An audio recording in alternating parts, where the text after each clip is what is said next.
Okay. Good afternoon, everybody. Welcome to our June Progressive Roundtable.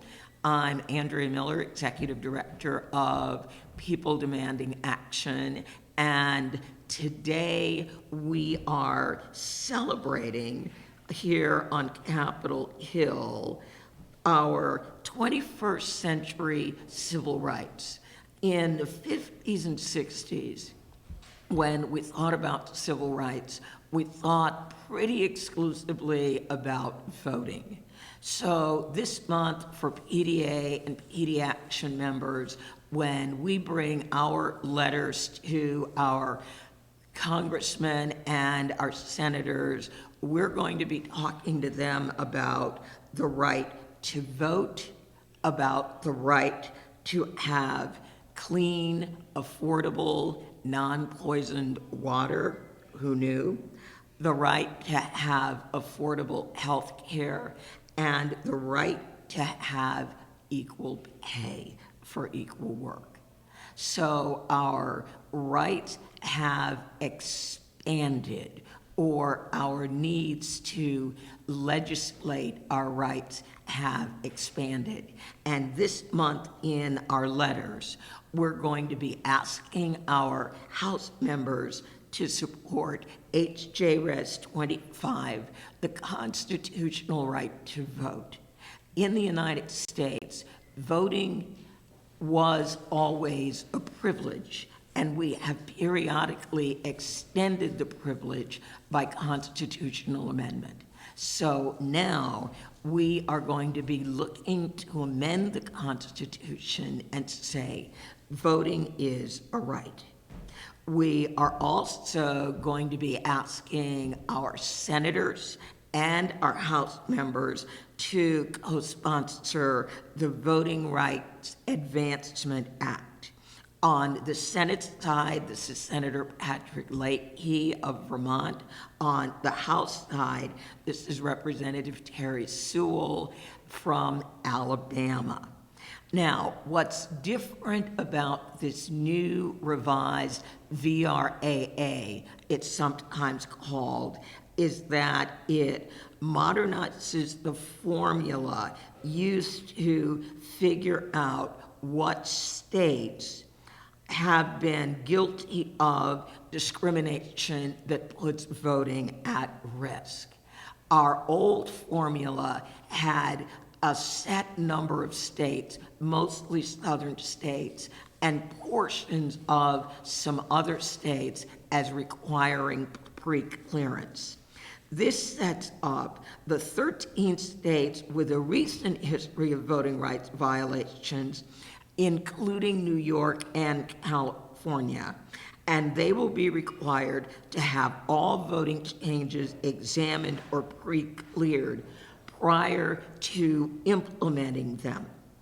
Now, they also are going to be looking at any last-minute voting changes, such as when certain communities immediately decided they were going to close a number of polling locations. I will pick this up and continue very, very shortly because our first congressional guest is here. I am very, very delighted to introduce our own very special hero, Representative Jackie Speer, our lead sponsor of HJRES 51, which ratifies the Equal Rights Amendment when we get 3 more states. There are 15 states at play. There are 7 states that are actively bringing in legislation, and we have an award for the Congresswoman for not only introducing the legislation, but for fighting with us for this legislation. So, Representative Jackie Speer, California, please join us. Hi, Andrea. Hello. How are you? Fine. The Now, bells are going off, which means we're about to have another vote. I I'm thrilled know. to be here. This is wonderful. Thank you. Oh, you are very, very welcome. You can see we wanted to give you that for a long time, but I was going to give it to you in person and on camera. Well, let me just say that your work on behalf of equality and women is renowned, and your steadfast commitment to this bill, or this resolution I should say, is just something I embrace and am very grateful for. So we are, we're working on so many levels now to try and bring equality to all, that whether it's marriage equality for the LGBT community, or it's allowing the trans in the military to be able to stay in the military. It's whether or not we're going to deal appropriately with sexual assault cases. We're going to spend a special hour this evening talking about the victim statement of the woman at Stanford who was sexually assaulted and whose perpetrator got 3 months in county jail. So the ERA is critical as you look at all of these issues, because it really means that 24 words added to the Constitution will guarantee that there is no longer going to be discrimination based on sex. As you pointed out, it is in play in a number of states around the country. We feel optimistic that we can get there. Some people raise the issue of, well, will it be sustained in the Supreme Court? And that's, a question that certainly the Supreme Court would have to answer, but let us get to the point where we can take it to the Supreme Court and make our case. So we have had a history of messing with the preamble of the ERA, amending it, extending the deadline. This does nothing more than just strikes the deadline, because there's no requirement to have a deadline for a constitutional amendment to the Constitution. And as we know, the Madison Amendment took over 200 years to be ratified. So I'm very thrilled to receive this award. Thank you. But most of all, thank you for your extraordinary leadership on behalf of the ERA for decades. Well, you are very, very welcome. And again, without the legislators giving us the bill to fight for, you provide us that foundation. We just go out and then we work to accomplish what you legislate for us. So thank you. We are so honored and so grateful for all the work that you have done.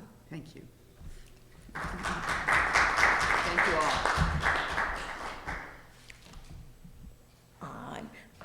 I'm going to give you a box. Oh, a box for it. Yes.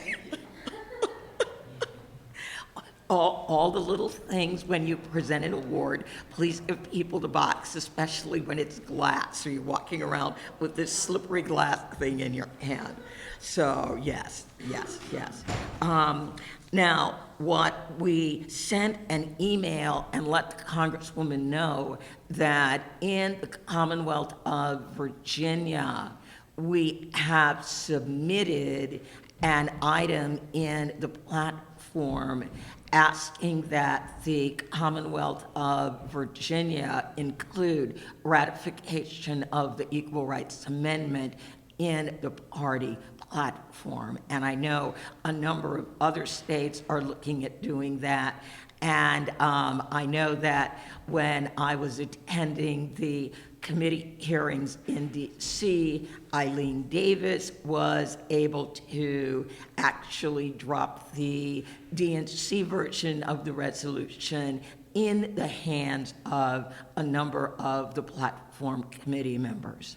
So we are dedicated to this issue, and it is one of the pieces of legislation that is in the letters that we are delivering this month.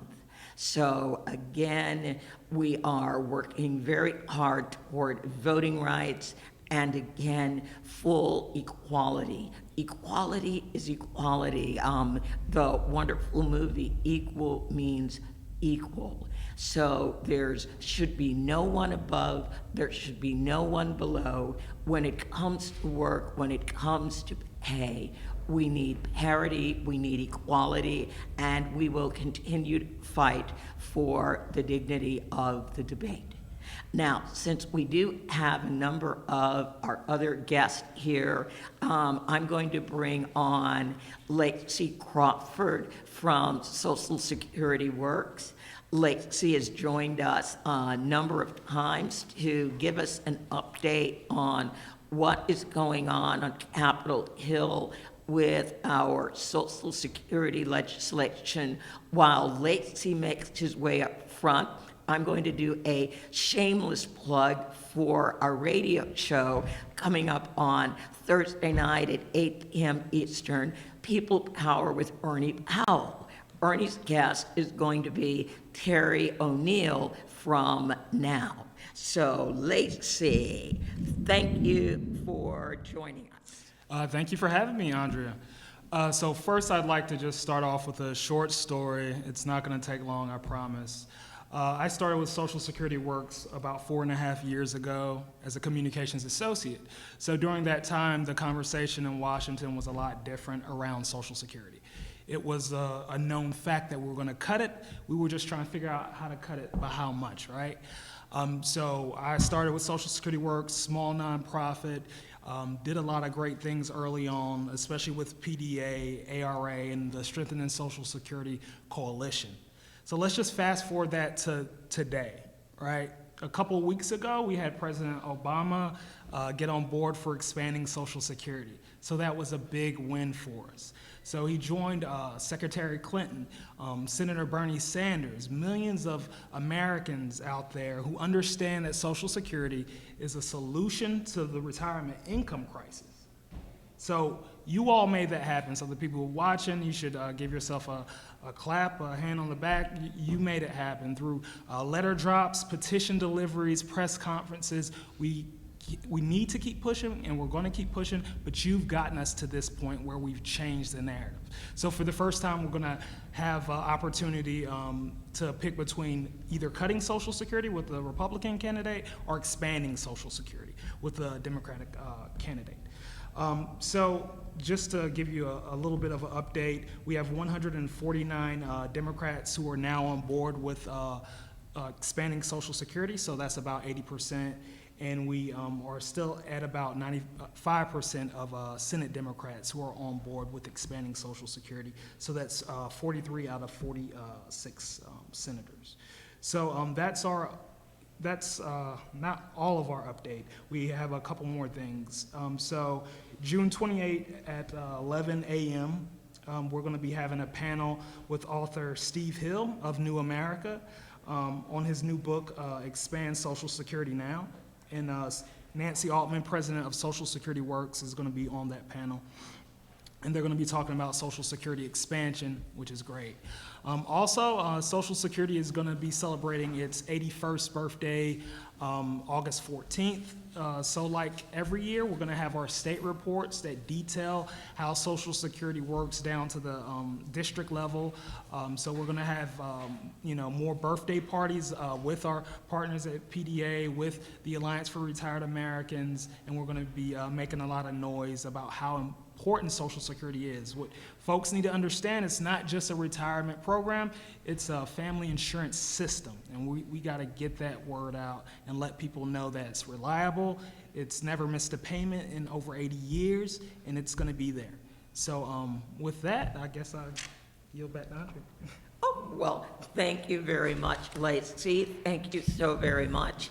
And again, last year, I got an opportunity to travel to Alabama and Kentucky and North Carolina, where we gave Social Security birthday parties. And I know there were parties that were occurring down in Florida and a number of other places. So we are very, very excited about all the work that we have done and will continue to do with our partner Social Security Work. So Lacey, thank you very, very much.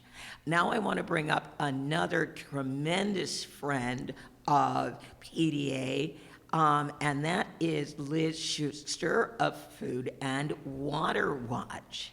Now, Liz isn't going to necessarily today be talking about legislation. She's going to be talking about something that's kind of a lot more fun. We're going to be talking about a march and a rally for the climate in an interesting place, the city of Philadelphia, at a very interesting time. Liz, take it away. Thank you. So I brought some flyers, and I'm going to give them to you to hand out with some information. We're going to have a Clean Energy Revolution March in Philadelphia around the Democratic National Convention. And as of now, and you guys, PDA is on the steering committee, so you've been a great partner. As of now, with you guys, we have over 500 organizations that have endorsed this march, which is pretty exciting. The march is going to be Sunday, July 24th at 12 p.m., so noon. And it has a great website that has a lot of information on like where to be and logistics and help with places to stay.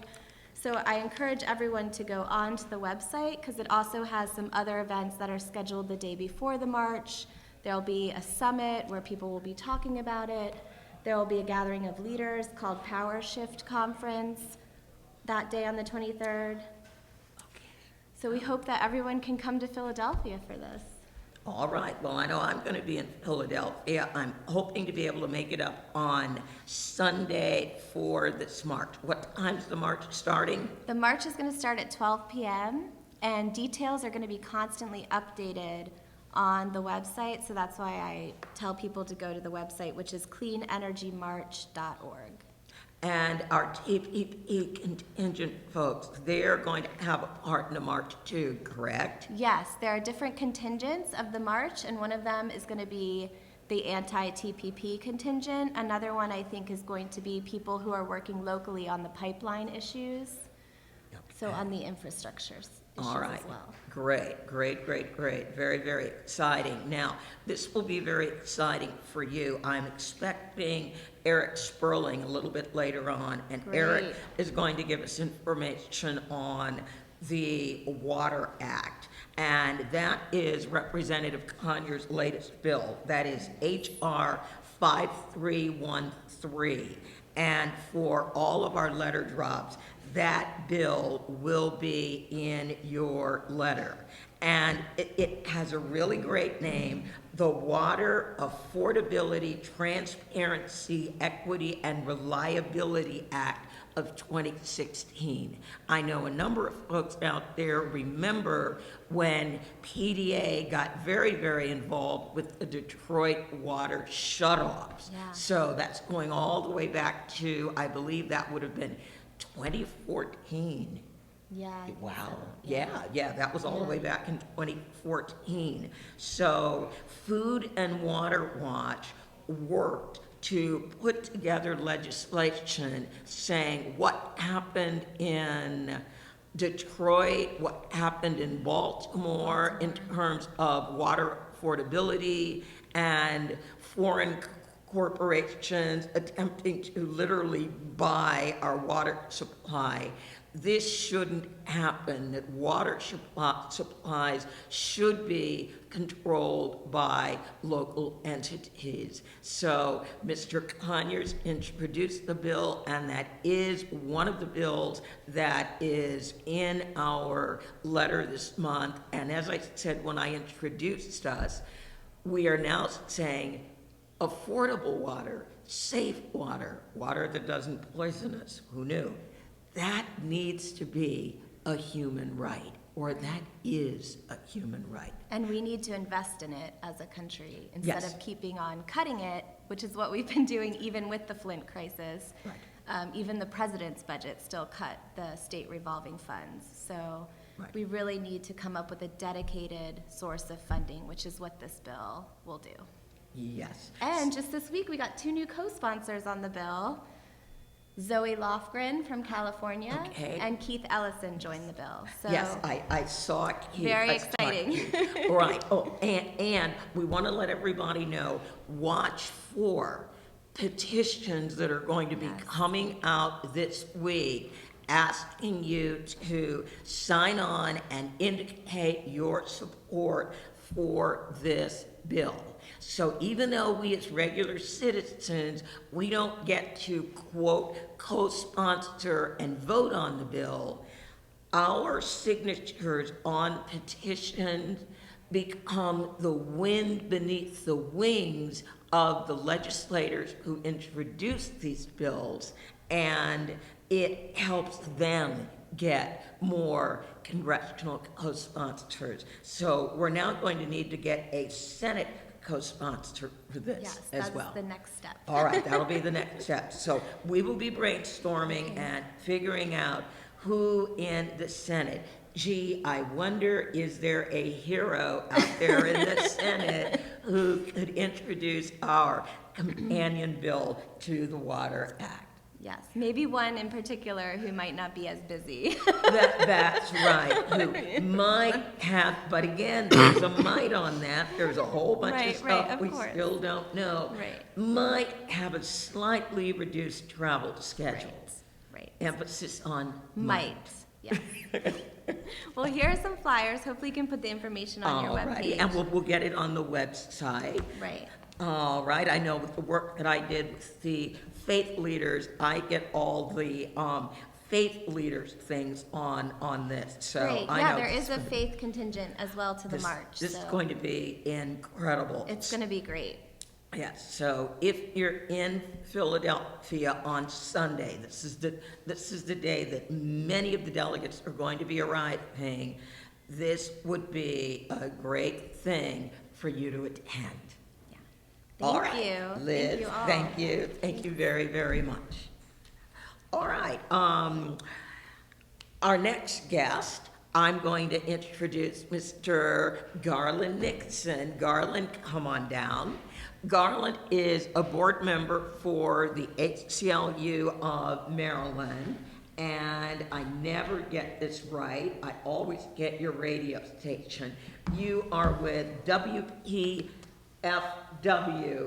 FM radio. I always want to use the California station. Yeah, I'm Pacifica. so used to it. Right.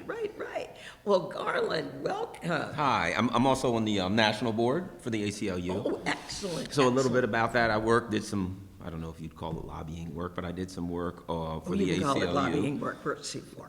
Probably better not call it lobbying work. But at any rate, with the ACLU in Maryland, over the last session to work on criminal justice reform, which was a lot of fun, very enlightening.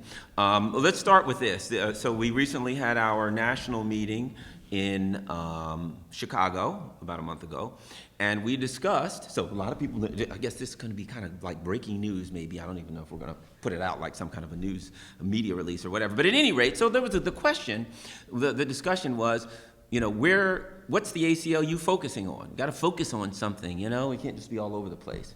So basically, you all know, the actual focus of the ACLU, our 10-year plan, our focus is mass incarceration. That is of course, we're going to do all the other things, all the other wonderful, constitutional and Bill of Rights related things that we do, but the principal focus is mass incarceration with a goal of reducing the prison population by 50% over the next 10 years. Okay. So that is for the national ACLU, that's the goal, and then the work, how we can bring all of the local affiliates on board, and so everyone's moving in the same direction. Because, of course, mass incarceration has such a dramatic effect on our economy, on the lives of people. Racial justice, on and on and on. So that's that. That's the big goal of the AFC. If somebody asks you, well, what's the ACLU up to these days? Mass incarceration. The goal is 50% reduction in prison population over the next 10 years. That's where we're going. That's what we're trying to accomplish. Additionally, so I worked with, I had some firsthand knowledge of that. I would say luckily, that's probably not the right term, but living in Maryland, having had the Freddie Gray incident happen a year ago, Maryland was at the forefront of police reform, police accountability. We had a coalition called the Maryland Coalition for for Justice and Police Accountability. We had CASA, NAACP, ACLU, CARE, Jews United for Justice, on and on, lots of local community organizations involved with the plan on going to the legislature and getting changes. The main changes being this was the kind of the focus. And a lot of people who aren't involved in this issue don't realize where your big problem is. In Maryland, as in so many other places, we have laws that are specifically designed, and this may sound, this may sound like I'm making this up, but if you look at what the laws are, that it's very obviously that they're pretty much designed to shield the law enforcement officers for being held accountable for misconduct. We have in Maryland what's called the LEOBOR, the infamous Leo Board. It's called the Law Enforcement Officers Bill of Rights. There are 14 states that have them. Maryland's is about the worst. And the worst, I mean, there are a number of sections of the statute that say things such as, let's say a law enforcement officer is accused of the worst, brutality, right?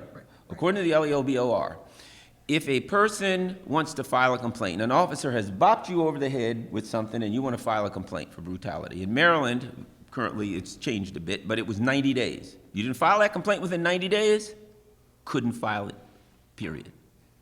Now keep in mind, and when I spoke before the legislature, I made this point. I said, so if a police officer walks up to me and calls me a bad name, and then takes out his nightstick and hits me over the head, and I'm paralyzed, and I'm in a coma, and I come out of that coma in 91 days, I can file a complaint for discourtesy because he called me a bad name. But I can't file a complaint because he hit me over the head and put me in a coma. That's just one of the many examples. Now, it's obvious. Wouldn't it make much more sense to make it easier to file a complaint against an officer for misconduct, for the things that can really hurt you? It would if your intent was to hold officers accountable for it. If your intent is to shield them from accountability, then certainly it would make sense that the things that an officer could get fired for, you make it very hard to file those complaints. So that's just one of many examples, but I could go on and on and on about that, basically. So the Law Enforcement Officers Bill of Rights had evolved.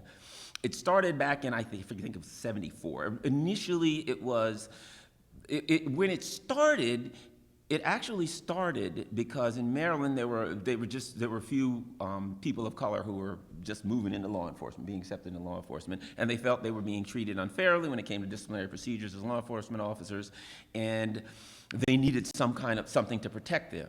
And so they come up with LEOBOR. The Fraternal Order of Police saw that and saw that they had influence in legislature and they could take this thing and mold it and start adding one statute, adding to it to get to the point where they could put things in there to protect. And that's what it's gotten become. And so our coalition, we did a number of things. We had rallies and we did a lot of things to influence the legislature. So let me get to what I found from it, the important stuff. And that was, it was very difficult to get anything through because of the foundational premise, right? The foundational premise there, when it comes to dealing with police accountability is this, a couple of things. Number one, that only the police can police the police. That's a foundational premise, that nobody can believe, that the average person. Now, they didn't, for instance, they have, in Maryland, in many states, they have what's called trial boards. A lot of people don't realize this. Police departments, just like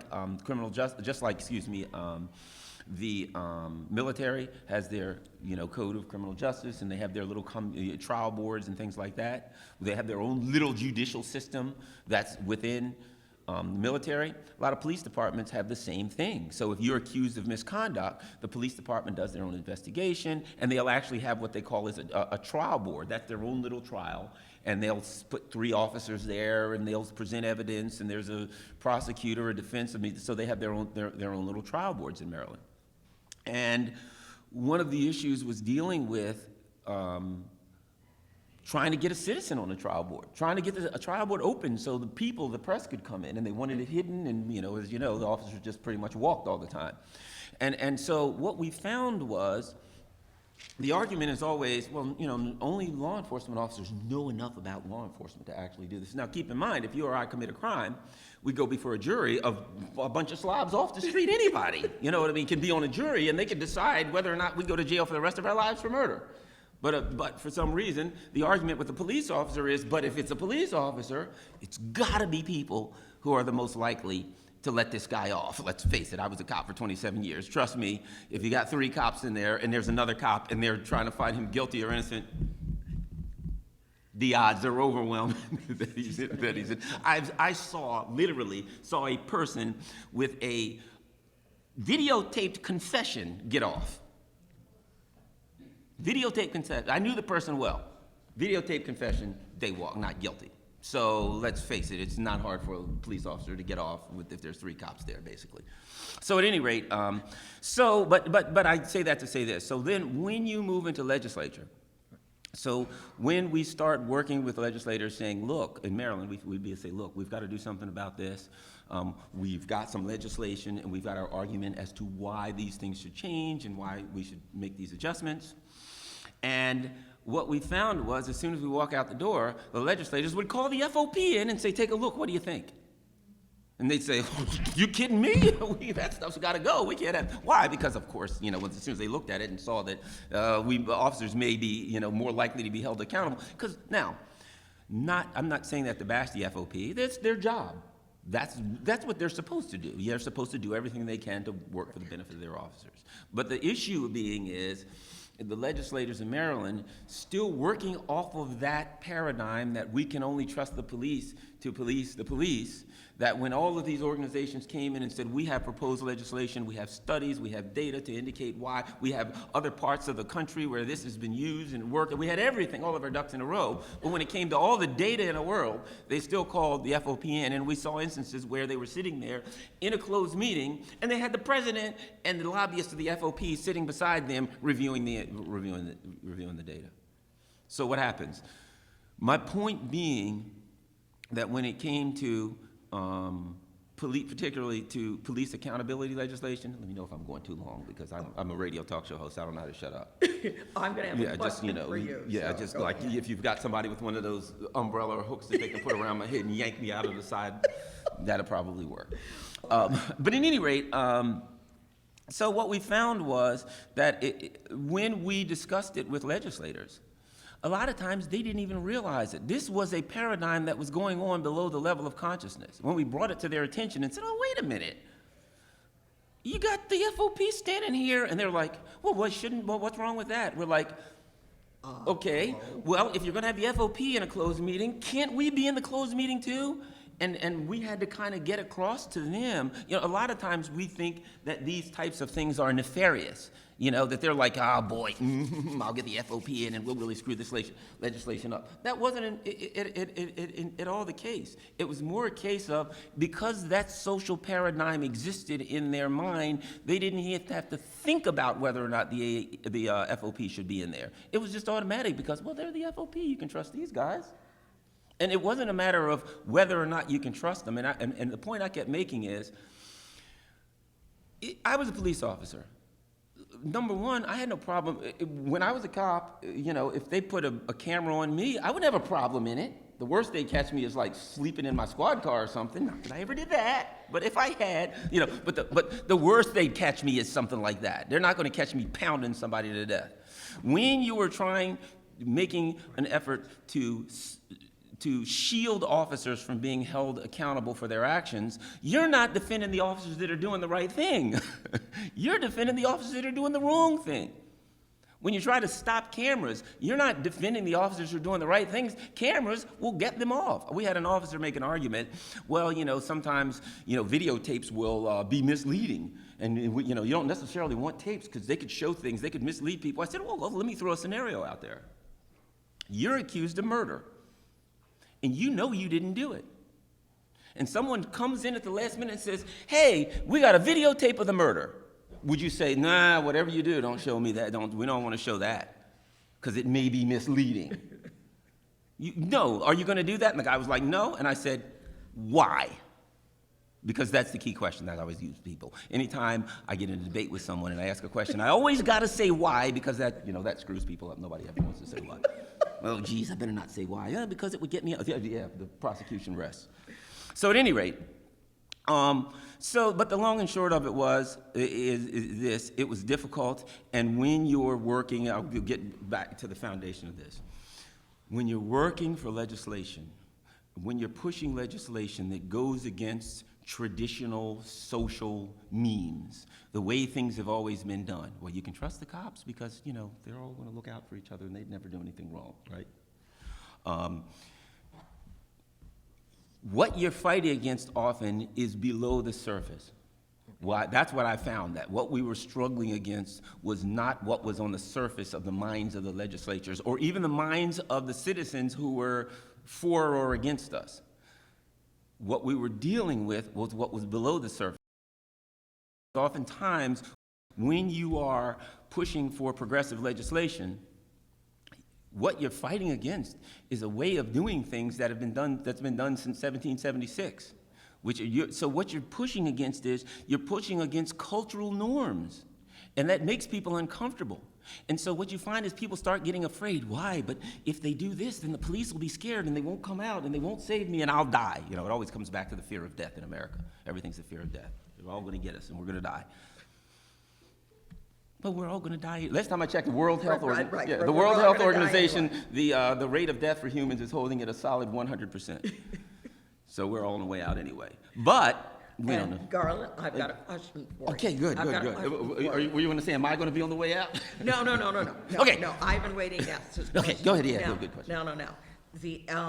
In Virginia, and this has to do with voting, it's not in our letter, but we are going to be working on this in Virginia. Which is in the South, right? Right. Well, you which see where is I'm going with we're that. Okay. south of the Mason-Dixon line. Now, in 1902, in the Virginia Constitution, remember Glass-Steagall, Senator Carter Glass? Yeah. Well, all right, we know the really wonderful thing that he did on the financial side. He did another thing in Virginia that wasn't quite so wonderful. He encouraged them to add in the Virginia Constitution something that basically said, if you are convicted of a felony, you lose the right to vote in Virginia for a lifetime, Right. unless restored by the governor of the state. Well, on April 22nd, Governor Terry McAuliffe did a blanket restoration of voting rights for 206,000 Virginia citizens who had lost their right to vote because of a past felony. Now, the main issue, well, there are two issues with that now. Number one, because he did an executive order, he needs to issue a new one every month, because it was for everybody from April 22nd and past. So in May, he issued one Right. for May, and so on and so forth. We have to find these folks. It was in and out of the news cycle in 72 hours. Right. So number one, we're looking for roughly 195,000 people. 10,000 people have registered to vote. There's still 195,000 that haven't exactly gotten the memo. And then there is also a lawsuit that was immediately filed by the General Assembly saying the governor doesn't really have the right to do that. We're pretty darn sure that on July 19th, we will be able to defeat that lawsuit, because one of the issues in Virginia is the governor is the god of voting. So I know the ACLU is one of the organizations that is working with us in Virginia on this issue. The ACLU has always been with us on this issue. Yes, and in Maryland, in fact, we had a great victory in legislature. But it sounds to me like you need to work on a constitutional amendment in Virginia, don't you? Yes, we do need that constitutional amendment, because in the event that we get our next governor, and our governors are only allowed to serve one term, the next governor could say, All right, yeah, that guy did that, I'm not doing that. So if you are guilty of felony in Virginia, you are not voting. Now, here's my question. If once the governor does it, does it remain permanent for the people who are affected? Or can it be kind of, ex post facto rescinded by the new governor? If the new governor rescinds it, is it rescinded for everyone, or do you even know? We have not seen it in Virginia, because it's never been done in Virginia. We never could get a governor to do a blanket restoration. In other states where they've done blanket restorations, they did it in Iowa, they did it in Florida, and then the incoming governor overturned it. It was only for people going forward. It did not go back and disenfranchise people in the past that had just been restored. So they're looking at it as this is a state, and I sometimes make a joke like virginity. Once the state is created, then, or no longer exists, there's no going back. Right. So once we enfranchise a person, as long as they don't commit a new felony, they remain enfranchised. It is a state. I find, and that's another issue in which you're going really against the cultural norms. Yes. Because I find that with the ACLU and some other, I used to do a lot of work with Maryland Association of Nonprofits, and the organizations that work for, ex-offenders, et cetera, have the most difficult time, raising money and everything, because people in our society are taught to keep punishing Right, bad people. because They're bad people. Right, that's it. Because we know there are two kinds of people. There are good people and there are bad people. And you got to have bad people, or I couldn't be a good people. I wouldn't know I was a good people unless there was. And so our society, and so I think that's what you have to. I think that's progressive organizations really need to cut into that particular meme and that particular paradigm, the perception of good people versus bad people, because that really hurts people who are formerly incarcerated. And let me go this. Even in the issue of police misconduct, you hear, and let me recommend to everyone, a particular a phrase you want to avoid: bad apples.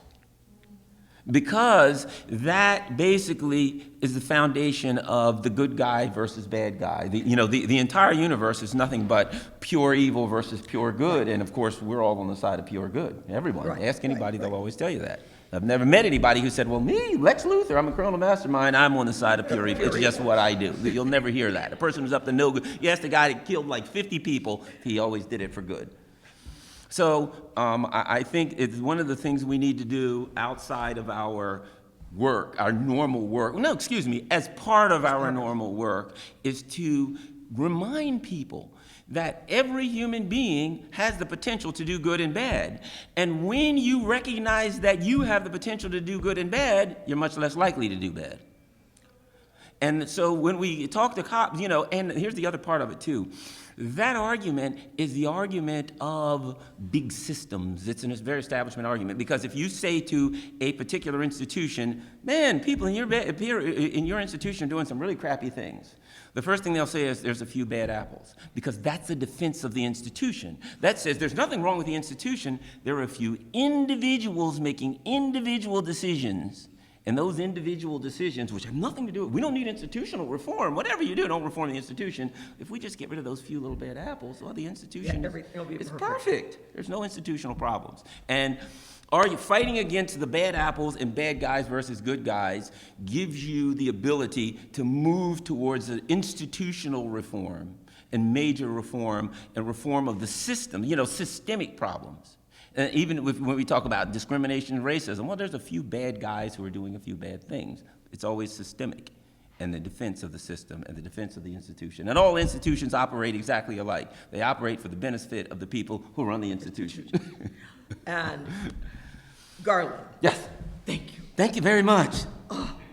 So many different things that I'm going to think about, and I am going to be reaching out to you because I'm going to want to get some additional ideas, because again, we're looking at when you commit a crime, if you go through the system, you are given a sentence.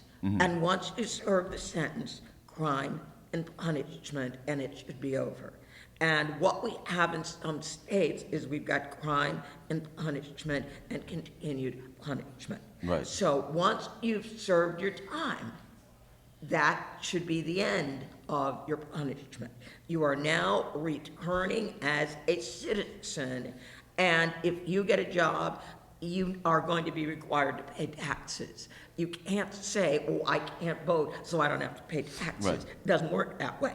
Right. So if you have to pay taxes, then you need the right to vote to determine, are people spending your taxes the way you'd like them to be spent? Yeah, one other quick thing before I go to, and that is, and another thing that's important, you know, before the crime bill back in the 90s, there was a lot of money, and I personally knew people who benefited from it, for education in prison. Prison, there was actual rehabilitation. When a person goes to prison, most of the time they're going to get out sooner or later. Right. And back then, I personally knew a guy that I grew up, that went to prison for a couple years, drug-related thing, a guy who grew up in my neighborhood, and when he learned carpentry, because back then they could learn stuff. And when he got out, he became a carpenter. He got a great job. He went on with his life. He got married and had good. The crime bill, of course, stripped all of that money out back in the 90s. Another thing that we really need to move to is changing the paradigm of how we view prison as just pure punishment, throwing somebody in a dungeon and giving them gruel 3 times a day, to the recognition that it's in the best interest of everyone. If we recognize they're going to get out, and when they get out, we want them to get a job. And that we're investing not in them, we're not doing them a favor and rewarding them, you know how the paradigm goes, for their by giving them some way to earn a living. What we're doing is we're investing in ourselves, so we don't have to chase them down and lock them up again because they're bopping somebody over the head out of desperation. Right. We are investing in our own communities by making certain that they can return to the community as a responsible citizen. Exactly. Yes. Garland, thank you. Thank you very much. I'm going to be bothering you. I'm going Anytime, you know I love to run my mouth. Oh yeah, we got a question. Yes, I'm in the mental health profession. We get a lot of guys coming out of prison, like in the Richmond, Virginia area, and no employers will hire these guys, even to give them a chance. Yep.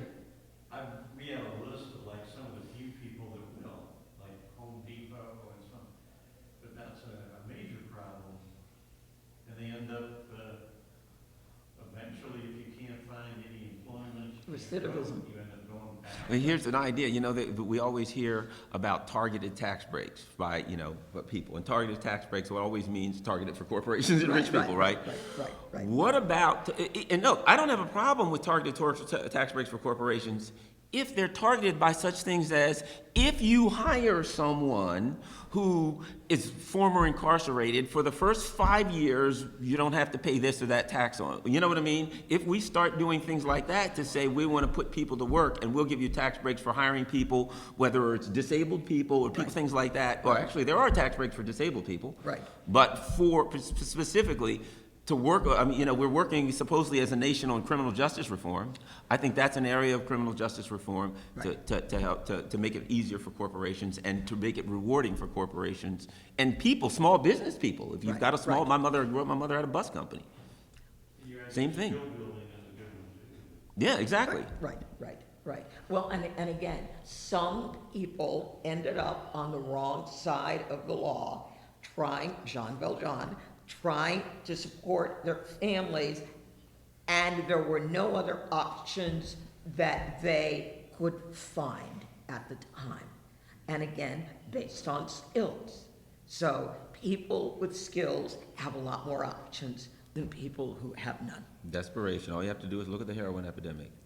More inequality and more economic desperation. If you looked in the communities of color where people were poor and people were economically challenged, shall we say, in desperation, there were always a lot of drug problems. Now, as we get a rise of people who are, you know, the number of working poor and poor has dramatically risen, and what do you know? The number of people on heroin has dramatically risen right along with it. That's exactly what the problem is. You can go, you look in any poor community, and the same problems that you're seeing arise in America are the same problems that have been arising in the ghettos and the poor communities for exactly the same reason, exactly the same dynamic. Yep. Thank you. Thank you, Anytime. darling. All righty.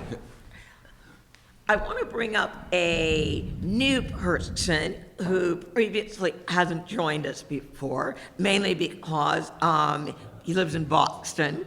But Michael Kane from the National Alliance for HUD Tenants is here in DC. Their group had an amazing conference this weekend. I was able to speak. I'd like to have Michael come up and talk to us about housing. And again, it's not in our letter this month, but housing as well as water, as well as voting, these are all human rights. If you have nowhere to live, that literally is taking away from your humanity. We normally live as a community, and as a community, we live in homes in that community. And for those folks who do not have housing, they are our first line of people that are obviously outcast. Michael Kane, thank you for joining us. Thank you very much, Andrea. This is a real opportunity. The National Alliance of HUD Tenants is the only national tenant union in the United States. We've been doing this now for 20-some years, representing tenant groups at the building level and privately owned HUD subsidized housing. But because we are the only national union, we've been involved for 15, 20 years now in fights against cuts to housing, which have periodically emanated from Washington, particularly during the Bush era. There were a number of attempts to cut Section 8 vouchers, even though our members are not generally recipients of vouchers. They were not organized, and they needed somebody to fight for them. So at our conference this weekend, excuse me, we have adopted a platform for the 2016 elections, which, if it's okay, I could share with Andrea to put on your website. It would be very helpful. And the platform the perspective is that housing is a right, along with water and voting rights and women's rights, gender rights. We recognize that there is a crisis in housing, and the fundamental reason is that since 1983, there hasn't been any new construction for low-income rental housing. The Reagan administration ended that in 1983. There's been some programs for middle-income housing, but none for low-income rental, although some elderly housing has been built. Not for families, though, not for families. So if after 30-some years, when you look in the streets, there was not a visible problem of mass homelessness in this country. I remember before 1983, the emergence of that really happened when they shut down new housing production for poor people.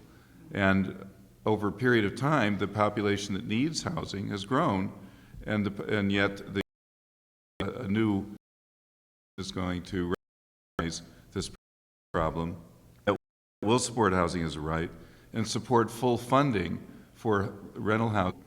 And there's 3 federal programs now. There's public housing, HUD multifamily, and Section 8 vouchers. Altogether, that's about 5. Yet the number of low-income people who need it, who are paying 50, 60, 70% of their income on rent, or living in substandard housing, is 4 times greater. Housing is not treated as an entitlement, despite the promise of the Housing Act in the 40s to provide a decent home for every American. That doesn't happen. The federal budget does not recognize that. So as a result, our platform supports the people's budget of the Congressional Black Caucus as a way to, the Progressive Caucus, I'm sorry, Progressive Caucus that would provide, among other things, full funding for HUD rental housing. And we actually have recommended some things to the Progressive Caucus to beef up the housing sections. We think there are 3 things specifically that could be done to do that. One is to provide full funding for public housing, including $26 billion, which is the backlog of repairs needed in public housing. Representative Waters has filed a bill recently called the Ending Homelessness Act, which we are looking for co-sponsors. She came to our forum yesterday, very exciting bill in that direction. A second thing that the people's budget could do, and later on the real budget, the federal government budget, is to provide 400,000 additional vouchers beyond the 2 million that are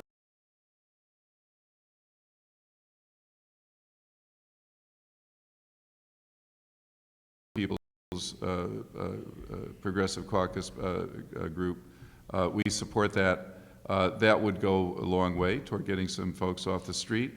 It wouldn't solve the problem, it would be a nice step.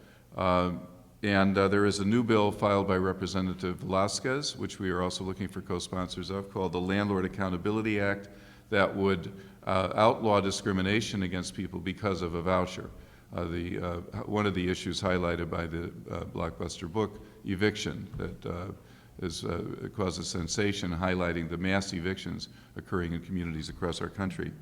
The third component that needs to be strengthened in the Progressive Caucus budget is the need for new construction for low-income rental housing. So the National Housing Trust Fund has finally been authorized, but it has not been funded. There's a small amount of money that people finally squeezed out of the federal budget. It's a drop in the bucket. We support the demand for $200 billion over the next decade and a redirection of the mortgage interest deduction giveaway, which is, just to emphasize, the federal government does provide a lot of housing subsidies, primarily to upper income homeowners and property owners through the mortgage interest deduction.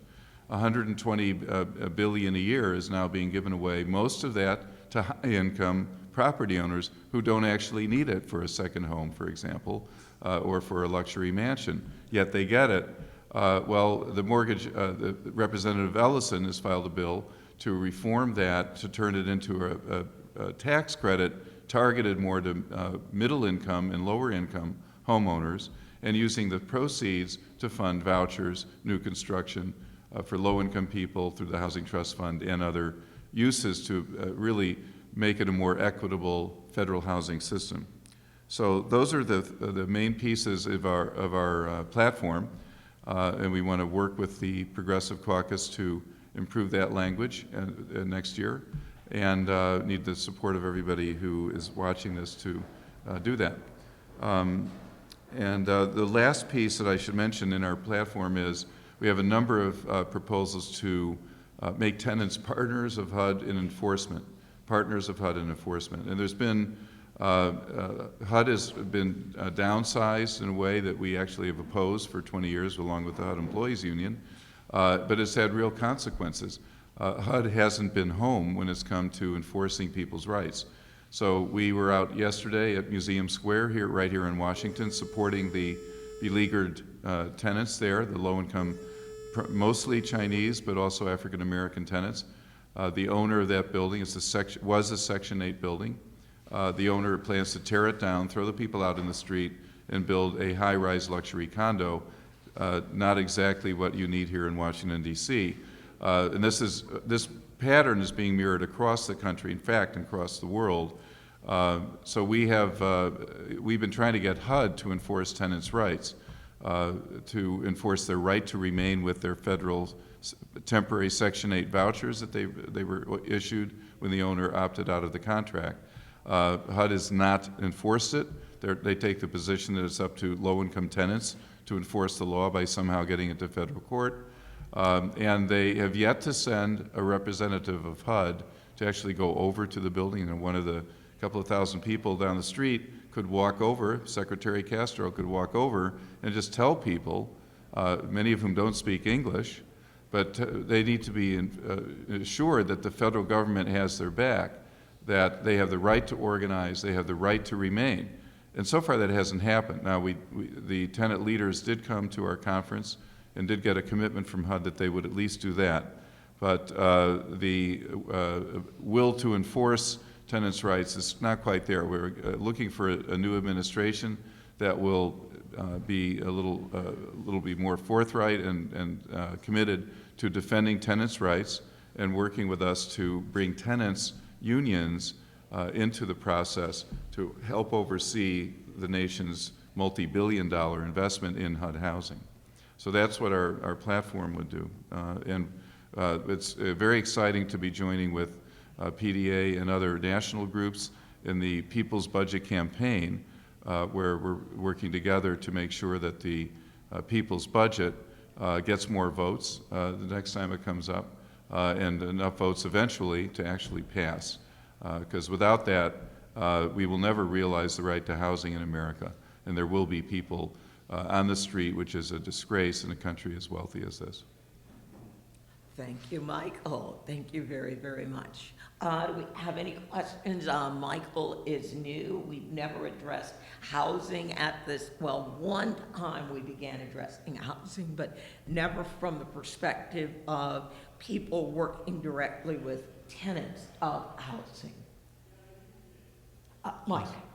Yes, great to have you here. This is such an important issue, and I like the way you explain housing is a right. It's a basic human right. I was just going to ask very quickly, have you worked with Congresswoman Alma Adams, who has a resolution to end homelessness? Is that different from the Waters bill? Yes, it is. Okay. We reached out to her last week. We were hoping actually that she would come to our rally yesterday. She was unable to do that, but we do want to work on anything, any measure that would end homelessness, reduce homelessness, provide subsidies, redirect the luxury housing subsidies to people that really need it. So absolutely. All right, well, Michael, thank you very much. And Mike Hirsch, come on down. Okay. Mike Thank you. Hirsch, thank you very much for joining us. Will be talking to us about some upcoming PDA events that are going to be starting this week, as a matter of fact, and then moving into what's going to be going on at the convention in Philadelphia. Thank you so much, Andrea. Thank you, everybody. People Demanding Action and Progressive Democrats of America, along with National Nurses United, People for Bernie, a whole lot of other organizations, Food and Water Watch, absolutely, it's going to be there in Chicago this weekend. And what we're going to do is answer the burning question, now what? Bernie Sanders has created a groundswell of support for a lot of policies and legislation and concepts that we've been working on for a long, long time. Now that millions of people have understood, perhaps for the first time, that it's possible to demand better and to expect better from our government. Like Michael was just saying, why do we subsidize McMansions and then tell other people it'd be communism or socialism or some other horrible thing if people who are down on their luck for whatever reason, maybe they had a bad health care issue and were bankrupt, lost their home because Wall Street banksters crashed the economy. They got bonuses. A lot of people got kicked out of their homes. Why is it okay to subsidize Wall Street and the military-industrial complex and the health insurance industry, which is getting money directly out of the taxpayer's pocket, but it's not okay for people to demand health care as a human right, housing as a human right, basic nutrition, education, good paying job. These are all human rights. These are all absolutely human rights. And that's the framing that we need to have moving forward. Clean water, safe drinking water, it's a human right. Safe environment, neighborhoods free from toxic waste being dumped or lead paint or all kinds of other contaminants. These are human rights. These are basic human rights. And once we focus on these concepts as basic human rights, they cannot be transacted, they cannot be negotiated away, they cannot be bartered with around some table where you have the usual give and take among the powerful and the elite. These are things that everybody, because virtue of being a human being, deserve from the first day they're born to the day we put them in the ground. They deserve a safe, warm place to stay, free from the elements, and I'm so glad to have that issue brought up. And what does it have to do with Chicago? This is how we're going to discuss things. We're millions of people strong. We've come together at the polling places. We've come together at parks and stadiums to rally with Bernie Sanders. And as Bernie Sanders said from the very beginning, and as we've said, as we've supported Bernie Sanders from the very beginning, this is not about a candidate. This is not about a candidacy. This is not about an election or an election cycle. This is about fundamentally transforming the way we all look at our country, what we expect from our government, what our society is about, and we hope to come together in Chicago and leave with a lot of agreements, a lot of things moving forward. One of the things that I'm personally hoping that we do in Chicago is promulgate and sign and commit ourselves to a pledge of nonviolent resistance to the things that we don't like. I don't think we're going to settle anything if we become violent. I know that that'll only set our cause back. There are people who are already accusing Progressive Democrats of America of trying to foment riots in Philadelphia. Well, we're going to have a lot of fun, but I don't think it'll qualify as a riot. We are a nonviolent organization. We follow in the footsteps of Dr. King and aspire to that level of transformative activism through nonviolence, and that's a very important thing. We are against war, we're against violence, and we're certainly not going to countenance, encourage, or facilitate violence of any kind. By contrast, and the exact opposite, what we're going to do is call upon everybody who really supports Bernie Sanders and what he's talking about to refrain from confrontation of that kind, to refrain from violence, because I firmly believe that we have the moral high ground, and if you have the moral high ground, the worst thing that you can do is lower yourself to become violent. So just to clear up any confusion about that. So going into Chicago this weekend, a whole lot of organizations getting together. Hopefully we'll emerge with a bunch of shared objectives and action plans. Remains to be seen. Whenever you have progressives together, you never know how much consensus there'll be. However, we're going in with a lot of shared objectives, and we'll leave hopefully even more focused. But without a doubt, it'll be a very valuable experience. And then coming up, just want to thank the organizers for the Clean Energy Revolution March in Philadelphia. A good friend of mine who is the Democratic nominee for Congress from where I live, Jamie Raskin, says that climate is not an issue. The climate emergency is the overarching concern that all other issues must be dealt with. And the window to act is closing. We only have a very brief amount of time. And it's very important for us to be heard that this is not just an issue. We were talking about all the different human rights. The right to live on a planet with a stable climate is a human right. And that's one that we're going to uphold. And then coming off of this march, the very next day, Progressive Democrats of America and People Demanding Action will convene what we're calling Progressive Central. We've done this, we did it in Denver in 2008, we did it in Charlotte in 2012. We're going to do it now. And what that'll do is give progressives, elected officials, organization leaders, activists, Bernie supporters, people who don't like Bernie, all can get together and we'll learn from each other. We'll have some great panels, some great workshops.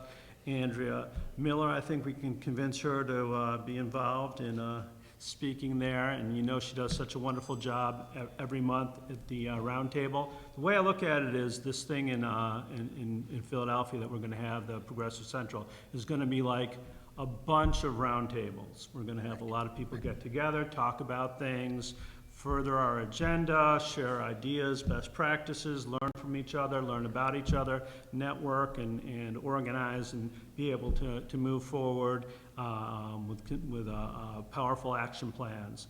And it's very exciting. The one in Denver was amazing. The one in Charlotte was amazing.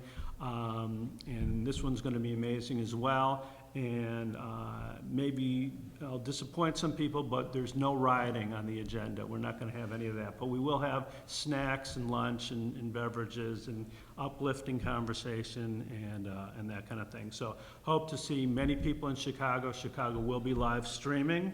Do we have that website? It is www.thepeoplessummit.org/livestream. They made it really easy for us. And I think I can tell people now there is an app for both your iPhone and your Android. You can go to the Google Play Store and just search for the People's Summit. And then when you download the app and you register, you'll be able to message people on the app. You'll be able to see who the speakers are. And most importantly, you'll be able to know what room all the breakout sessions are in, because we're going to be at McCormick Place. And if any of you have ever been to McCormick Place, you know that that is almost a city in itself. So when we assign room numbers, and in the event we have to change any, the first place that will be reflected will of course be on the app. Now, usually at this point, I'd be talking about the letter drops and the agenda and all that, but we move that to next week, the letter drops? Yes, the letter drops are going to begin next week, and I will finish talking about the bills that are in it. I don't know if you heard all the bells ringing for votes. My guess is Eric Sperling is with Mr. Conyers. He is probably not going to be able to join us, nor is Representative Pocan. So I will be happy to handle the Water Act. And I just want to... Or Liz, you and I, we can do the Water Act together. What do you think? Yes. It's like, oh yeah, the Andrea Liz show again. And so I just want to thank all the letter droppers prospectively, do an amazing job. It makes a big difference when the members of Congress, your representative or your senator gets a letter. First of all, we give them all the information so they can co-sponsor the legislation, just to make a quick phone call to the lead sponsor of the legislation. And it's so important. You want to make it as easy as possible for the staffers. They're all overworked. As you know, Andrea mentioned, Eric is running around trying to keep up with Mr. Conyers, which is a lot harder than you'd think, considering that, you know, he's been around for a few years, but he still gets around like nobody's business. And basically, we want to be effective, powerful, authoritative, and that's what these letters will do for you. If you want to have a real impact on what goes on here in Congress, dropping the letter is just so important. So thank you if you have dropped letters. If you haven't ever done it before, it's so easy to do. You just have to go by. If you can take a picture of yourself with your member of Congress or the staffers that you're delivering it to, we'll post that for you. And just keep doubling and redoubling our impact. And so thank you very much for all of that. And Mike, thank you very much. And I hope you join us this week in Chicago at McCormick Place. We start on Friday night.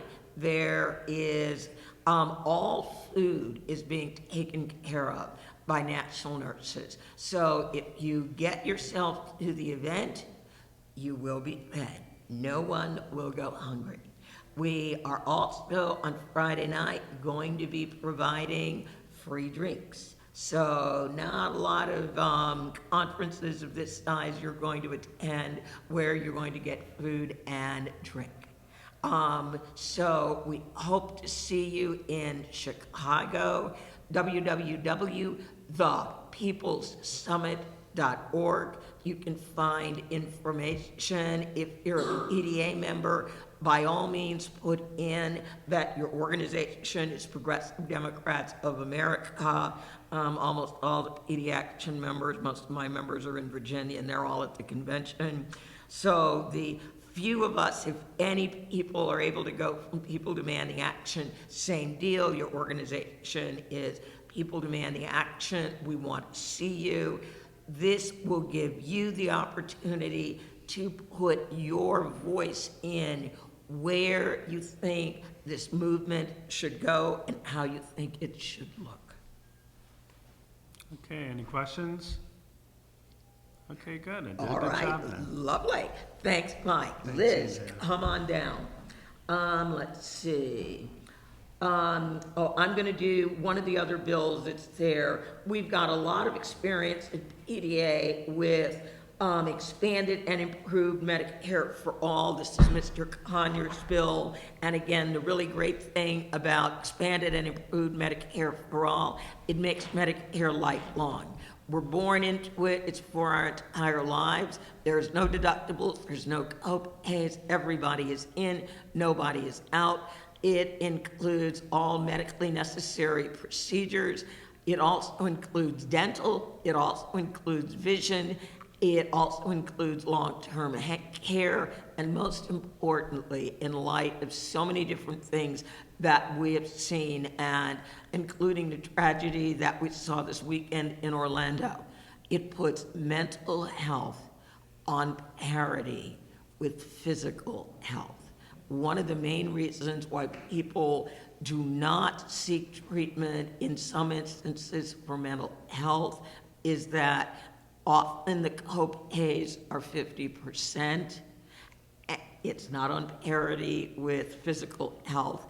And the other thing about so many of the different mental illnesses, they are lifelong. It's not like a broken arm where they set it and in 6 weeks you're as good as new. Many of the diseases that we see with mental health, once you reach that first break, this will be part of your life for the rest of your life.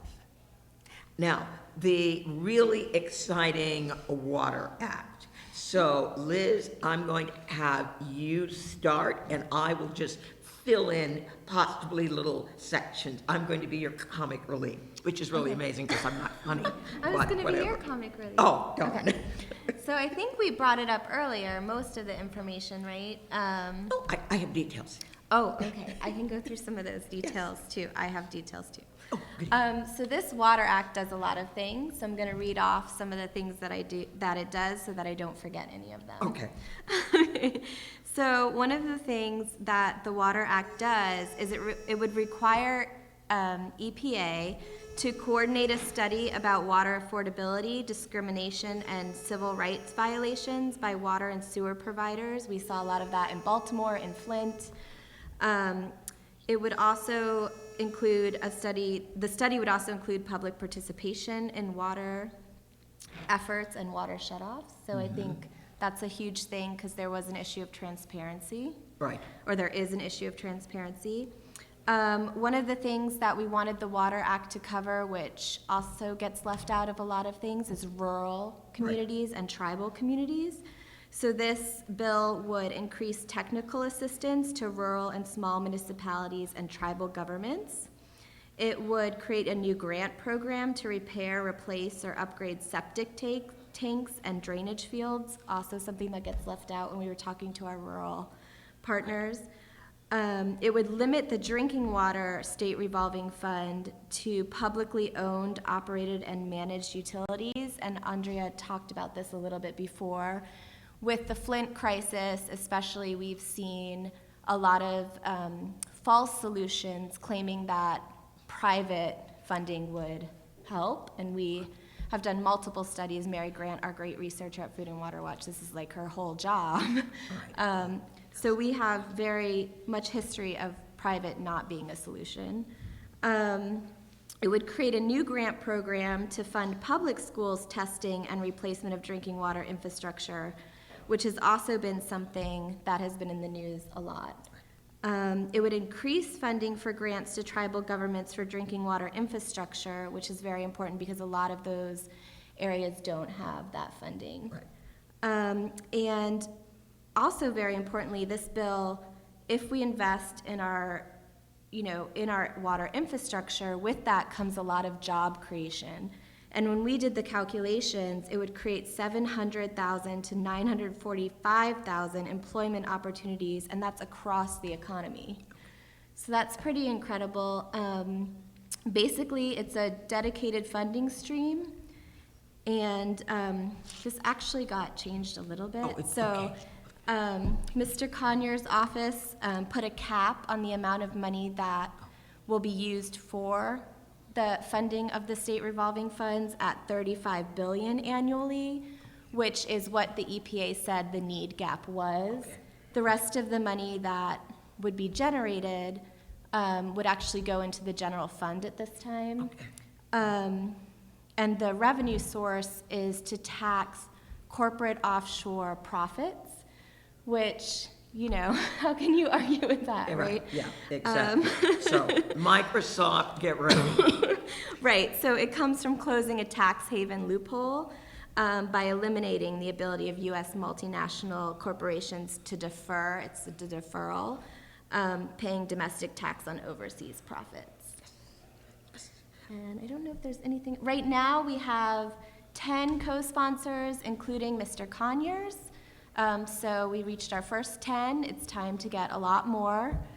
Well, today, Rick and I delivered 41 letters to members of Congress that were very likely folks to join this bill. We visited members that are members from large cities on rivers and or lakes. Technically, what happened in Flint was basically the canary in the mine. If we don't do something, it will happen in other cities.